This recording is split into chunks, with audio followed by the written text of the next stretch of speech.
Hello tout le monde, j'espère que vous allez bien et bienvenue dans cette petite vidéo du lundi. On va parler de Bitcoin et d'Ethereum, on va pas parler d'autre chose, on va peut-être vite parler de Sol, mais c'est tout. Alors, on a eu une clôture en hebdo qui était pas mal, mais avant de parler justement du mensuel, je voulais parler de ce que j'avais dit la semaine passée. Quand on était ici, j'avais dit voilà, si on a éventuellement une remontée ici, eh ben, je prendrais un short avec un stop ici au-dessus pour viser cette target. On peut voir qu'on n'est pas venu remonter, on est directement venu chercher la target, et du coup ça invalidait l'idée. Maintenant, où est-ce qu'on se situe par rapport à ça? Je pense qu'on a potentiellement des chances de venir chercher justement les stops ici. Je pense qu'il y a des gens qui sont éventuellement short avec un stop ici, et je pense qu'on peut aller venir chercher ça avant éventuellement de rechercher ici en dessous. Alors, lorsqu'on est venu chercher les 30 000 à nouveau sur BTC, moi ce que je m'étais dit, surtout quand on a eu la montée, la cassure de structure de marché en 1 heure ici, je me suis dit je veux prendre des longs ici. Ça reste encore l'endroit où je voudrais prendre des longs si jamais on y revient, qu'on a un mouvement fuck up, parce qu'en ce moment, vu la clôture qu'on vient d'avoir en hebdo, ce serait pas étonnant qu'il y ait pas mal de gens qui passent éventuellement bullish, ou s'ils ne le sont pas encore, quand on viendra ici, ils vont passer bullish et en fait on va dumper à partir de ce moment-là et on va les piéger. Donc ça c'est quelque chose qui n'est pas impossible à voir sur les charts. On est toujours au sein de ce mini range. Je ne sais pas pourquoi il y a autant de lignes sur le chart. Et on va regarder ça d'abord en weekly pour prendre ça dans le bon sens. Alors pourquoi je dis qu'on a une clôture en weekly qui était assez bonne? Parce qu'on avait eu un début de semaine un peu catastrophique où j'avais fait une vidéo en plus mardi en plus pour dire waouh c'est assez bear. Et j'étais bear ici, donc c'est pas super malin, mais ça sert de leçon. Et enfin, vous pouvez voir qu'on est venu clôture au-dessus du support. Et ça, c'est assez incroyable. Enfin, vous voyez, on est pile poil sur le support en hebdo. Donc, ce qui fait que on a une volatilité qui était vachement grande, on a une grosse baisse et en fait, on a directement remonté ça. Donc la clôture en hebdo reste très très positive et maintenant il faut voir comment est-ce qu'on va éventuellement...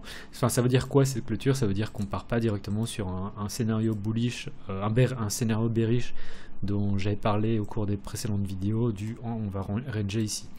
Potentiellement on reste dans ce range là, c'est tout ce que ça veut dire. Ça veut pas dire qu'on va partir enfin on va aller sous the moon en une seule fois.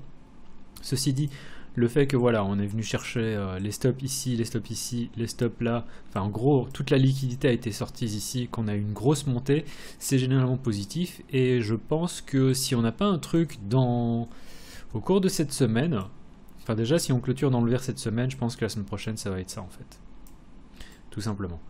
Voire peut-être que carrément plus, si je veux vraiment me la jouer en mode super bull. Je pense qu'on peut venir chercher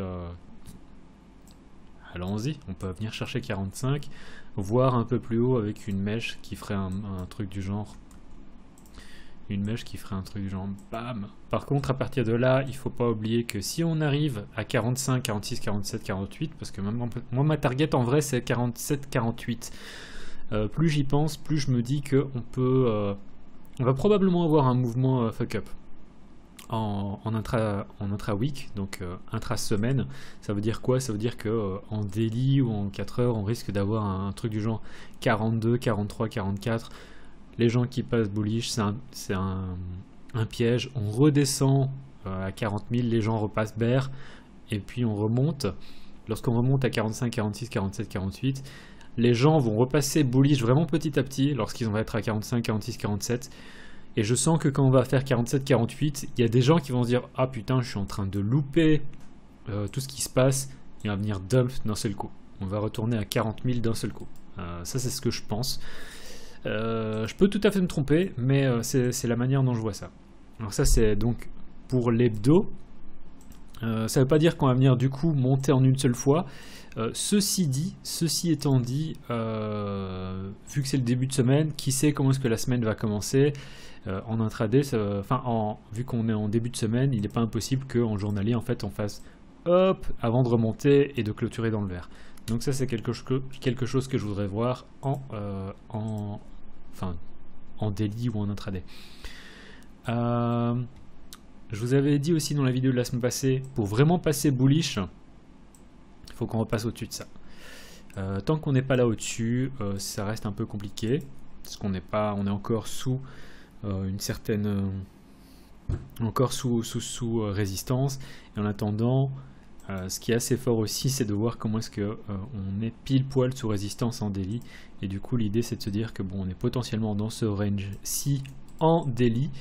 Et si jamais on revient, moi ce que je voudrais voir vraiment, c'est qu'on revienne vers les 31 000, 32 000 pour prendre une position long. Et à partir de ce moment-là, je pense qu'on va remonter de manière assez conséquente. Donc en daily, on est encore entre ces deux niveaux. Enfin là, on peut très clairement voir un support, un fake out, support. On casse, résistance. Là, on est encore en mode range et il faut tout simplement attendre.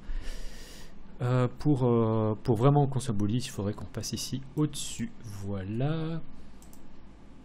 Et si on revient à 35, à 31 500, je prends une position longue, je me pose pas de questions.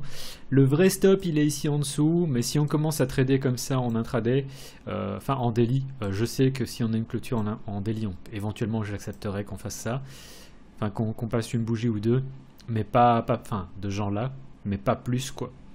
Je veux une remontée assez rapide et si je vois qu'on passe 2, 3, 4 bougies, je sais que je dois sortir. Après le stop, et ça c'est un setup en daily, hein. Donc l'idée c'est vraiment de se dire ok, je prends un long ici, je mets un stop ici en dessous pour viser au moins ça, et ça fait un trade à 3.4 R. C'est en daily, c'est un truc que vous pouvez prendre même les gens qui bossent, ça c'est vraiment un swing. Les gens qui bossent, honnêtement, vous mettez des ordres ici, vous mettrez votre stop déjà à l'avance. Si on vient, bah, vous êtes acheté, et en fonction de ce qui se passe, bah, vous vous en foutez ce qui va se passer. Parce que ça va prendre du temps. Ça, c'est vraiment le genre de trade qui va vous prendre une semaine, 2 semaines, peut-être 3 semaines à se réaliser. Et ça va vous permettre, si vous avez de faire 3% en fait sur votre portefeuille. Donc en fonction de la manière dont vous jouez ça, si vous voulez prendre déjà des profits à 1 R, ce qui fait la partie supérieure du range, et à prendre ensuite des profits là, voilà, ça fera moins de gains entre guillemets, mais c'est quelque chose qui est prenable. Si vous voulez prendre juste une petite partie de profit pour ensuite remonter votre stop, et ensuite prendre une partie des profits ici et voir si vous pouvez pas rider la tendance, ça peut vous faire encore ça peut vous faire, waouh, j'ai du mal à parler, je devrais pas vous le dire mais j'ai un peu bu. Et ça peut vous faire en fait à partir de ce moment là un trade avec une espérance de gain qui est beaucoup plus forte. Donc ça c'est en daily, c'est un setup swing que honnêtement c'est pas des conseils financiers ni rien, mais moi je le prendrais sans aucune hésitation. Voilà. En daily, bon ben on est sous résistance, pile poil vraiment sous résistance. Ce que je verrais bien, j'ai dit daily pardon, je suis en 4 heures. Ce que je verrais totalement arriver, parce que là on est sur quelque chose de positif, ce que je verrais bien arriver, c'est on continue la montée, on vient chercher la liquidité ici, là, on sort les gens, on vient pas chercher les stops qui sont là encore, on vient faire une espèce de divergence, je sais pas si on pourra avoir une divergence en RSI, à mon avis on est peut-être un peu bas sur le RSI, ouais non on n'est pas super haut, il faudra voir ça peut-être en 1 heure. Mais du coup, ce que je verrai arriver, waouh, il y a un peu trop de choses ici. Ça, je vais enlever. Ça, je vais enlever ça. Ça, on s'en fiche. Et pour vous, ça, on s'en fiche aussi. Ça également. Et là, vous pouvez voir que en termes, je sais pas si ça se voit bien le RSI. Alors je vais juste le mettre Je vais mettre la ligne en bien visible pour tout le monde. Est-ce que c'est bien visible? Ah, je crois que je peux pas changer la... Soit. Non, je ne peux pas changer la taille, enfin l'épaisseur de la ligne. Donc j'espère que ça se voit. Et ce que je verrai arriver, alors là je suis en 1 heure, mais c'est un peu pour montrer l'histoire, c'est on vient justement monter ici, on vient chercher toute la liquidité là, ici et là. Donc c'est ce que je viens de dessiner, hein. On vient ici, il vient fermer une divergence en RSI, c'est un truc que je verrai bien arriver. On vient sortir les stops du coup, des gens qui passent bullish et on commence à dumper à partir de là pour chercher dans un premier temps, si on arrive à repasser ici en dessous, parce qu'après il n'est pas impossible en fait qu'on trouve une espèce de support ici, mais si on repasse ici en dessous, à mon avis, chercher la liquidité ici pour ensuite aller chercher le support, et c'est sur ce support à 31 006, 31 005 que je veux voir en fait que je veux voir du support justement pour prendre un long et qu'on aille ensuite à partir de ce moment sur la lune, parce que je sens, on n'est pas encore, on est toujours au sein d'un range, il faut se rappeler ça, et je verrai totalement ça arriver. Donc pour les gens qui sont plus en intraday, un setup que je verrais bien prendre, alors il faut voir comment est-ce qu'on réagit justement à ces niveaux, mais ouais, je mets mon stop ici en dessous, je m'en fous si on vient, s'il y a carrément des gens qui viennent chercher directement la liquidité là, soit. Et l'idée ce serait de faire pam, de faire ça pour ensuite jouer le long ici.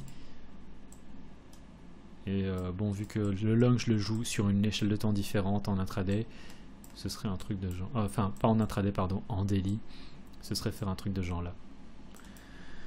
Donc voilà, vous avez mon setup short en intraday et vous avez mon setup long qui est vraiment en daily, qui pourrait prendre un certain nombre de temps. Et ça c'est ce que je voudrais voir. Enfin il faudra voir si vous avez un peu de confirmation aussi par rapport à ça, par rapport à une divergence avec le RSI en 1 heure. Mais c'est ce que je verrais bien arriver, prendre des profits déjà un R, parce que bon là on a là on a support clairement ici, donc vous pouvez viser ça dans un premier temps.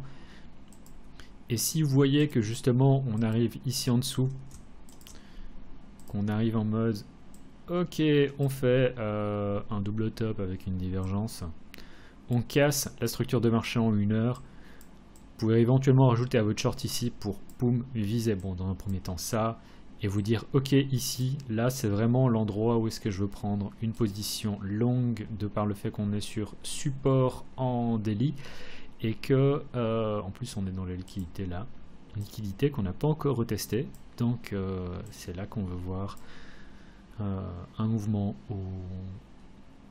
en intraday pour ensuite aller sur la ligne. Voilà, je crois que c'était assez clair, j'espère du moins, et je vais m'arrêter là pour le trade sur la plateforme de notre cher, enfin l'explication en fait sur la plateforme de notre cher sponsor PrimeXBT.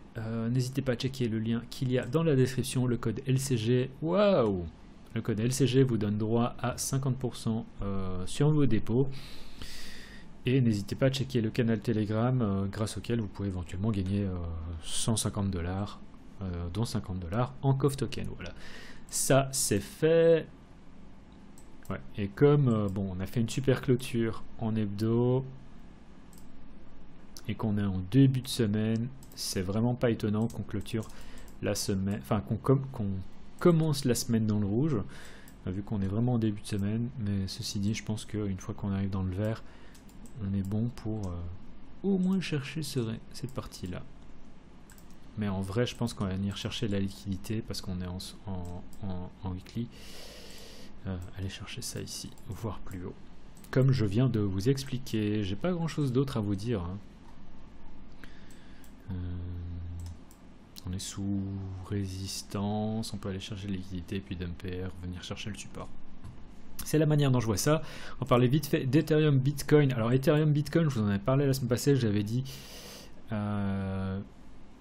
qu'il n'était pas impossible qu'on ait une réaction et que la réaction, bon bah, elle nous emmène ici, donc ça aurait fait, je sais pas où on était exactement, il faudrait que je regarde. Alors, on était 25. Donc on était ici, hein. On était vraiment là. Bon, on a fait un double bottom, c'est bien. Et j'avais dit, il n'est pas impossible que Ethereum contre Bitcoin surperforme justement et fasse un pump de 7-8%, ce qui fait que si jamais on a un pump sur Bitcoin, en fait, Ethereum va surperformer. Et en effet, là où Ethereum, enfin bon, c'est juste qu'on voit plus haut, là où Ethereum là Ethereum a fait un pump à 14%, Bitcoin a dû faire un truc, je ne sais pas du tout, a dû faire, ouais, enfin c'est 8%. Donc c'est Ethereum est positif, contrairement à Bitcoin, mais c'est notamment parce qu'on était sur des niveaux très très bas et qu'on a eu droit à un bounce. Le RSI en daily était assez bas en effet, bon pas au plus bas encore, mais assez bas, et là c'est simplement un bounce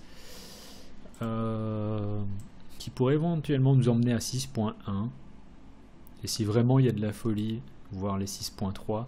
Si on a récupéré le niveau, ce serait encore plus fou. En attendant, il faut simplement voir ça comme un bounce, et potentiellement ici ce qu'on va faire c'est un retest bear avant de continuer peut-être à faire quelque chose de ce genre là.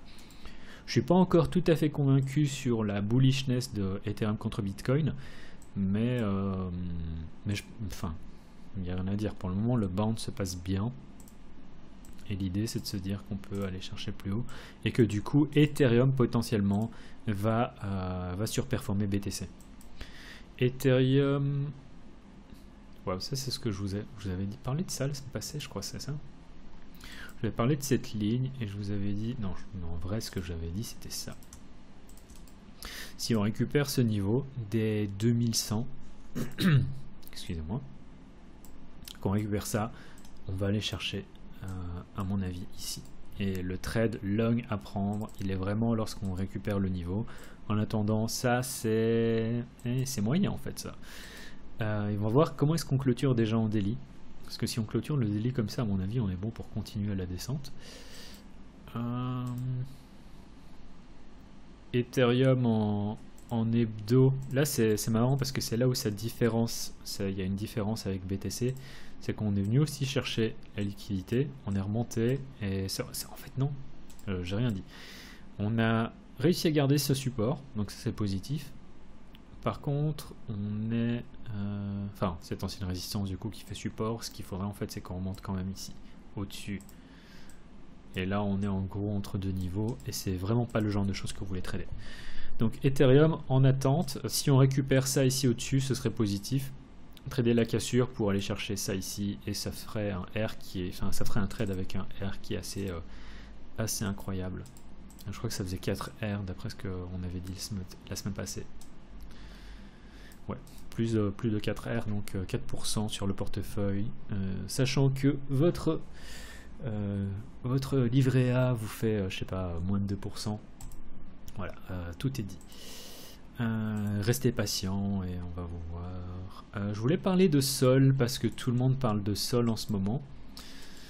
Alors, même si, bon, la paire Sol BTC, même si on a une grosse remontée, il faut garder à l'esprit que potentiellement on est encore entre ces deux niveaux.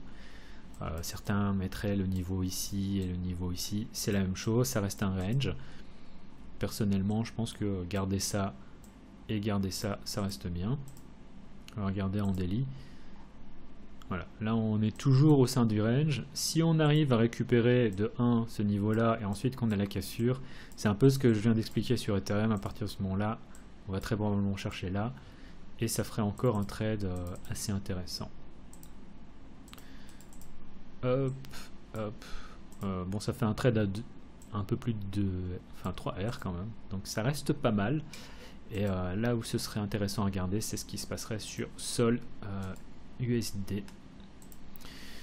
Pour le moment, c'est quand même pas génial hein, ce qui se passe. Alors, si on regarde vraiment, on a le support, enfin la résistance en hebdo. On avait un petit support ici. On peut voir que ce qu'on a fait, c'est une consolidation de 1 mois. On est venu dumper, on a fait un retest. Oups. On a fait un retest bear ici, on a dumpé, et là on se situe encore entre ces deux niveaux. Donc pour le moment on n'est pas encore sur quelque chose de super bull sur Sol.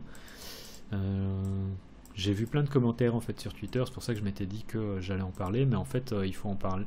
Si vraiment je dois être totalement impartial, pour le moment en daily on est encore au sein potentiellement de ce range ici. Et